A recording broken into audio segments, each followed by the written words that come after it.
All right, guys, what is one of the biggest questions you're hearing in today's real estate market? Are we going to see a bubble? I'm going to tell you 4 reasons why I believe, based on my experience, based on podcasts that I listen to of trusted advisors, based on realtors in the local market and national scope market, as to why I feel like we will not see a bubble. There's 4 points that I'd like to go over. The lending guidelines for one, the level of buyers as it relates to inventory, so supply and demand, foreclosures and the shadow inventory of foreclosures, and 4th is builder timidity. Okay, so first and foremost, let's look at lending guidelines. In 2018, basically they would literally lend to you if you had a pulse, okay? Now it is so stringent that they literally almost ask you for your firstborn, DNA sample, all that. So it is really stringent. It is not loosened up very much at all since the Great Recession. So they're really quite particular as to what their requirements are, even leading up to the day prior to closing. Okay, so that's one thing. As it relates to foreclosures and lending, in 2008, they were literally wanting to get rid of the inventory, the foreclosure properties ASAP. The asset managers wanted those off their books ASAP. In 2021, I guess they really are trying to work more with buyers to actually keep them in their homes. So I think they learned a lot from the recession and therefore will help offset this bubble that some people are talking about. And then lastly, as it relates to lending, I would say that the rates are even lower than 2008, which is really quite appealing for buyers that are maybe on the fence. Like, money is cheap, I hate to use that word, but it's true. So that might push people into buying as well. In terms of the level of buyers as it relates to inventory, I would say that right now we just have, clearly we have more buyers than we have available inventory. So in 2008 in the recession, it was totally the other way around. I mean, it couldn't be more opposite markets. I remember in the Great Recession, there was like a 46-month level of inventory.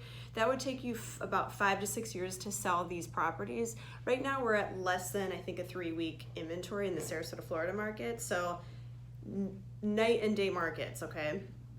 The other thing is, people that are selling right now have a lot of equity, if not the entire amount of equity in their homes, because they've put more money down, they've paid cash, and so on. So the other issue is that renters are now getting sort of priced out of their rental market and therefore becoming buyers and being added to the already large buyer pools. So we're having those buyers added in as well. And lastly, I will say that obviously 2020 and 2021 up until the present day, the international borders have been pretty closed, right? So now we are anticipating a second wave of buyers that are going to be coming once those borders open up. And, Florida in particular is one of the hot spots. If you can live anywhere and have sunshine and no state tax, right? As a tax haven as well, why not? I would say that pretty much summarizes pretty much on the buyer level and inventory topic. So another issue is the foreclosure level and this shadow inventory that some people are talking about. Now, we had a moratorium on foreclosures, of course, during COVID. There was the government gave them an opportunity to stay in their homes, of course, but now that moratorium is going to be ending soon. I'm not sure exactly when, but we are anticipating another wave, I guess, of foreclosures, but to nowhere close to the extent of the Great Recession. Not even close. It's just pent up, and now actually having some of these foreclosures enter the market will make the market healthier. So that is going to be expected. I think when I'm trying to read my notes here, I think in a general sense, as it relates to lenders and foreclosures, like I said, the lenders have learned a lot.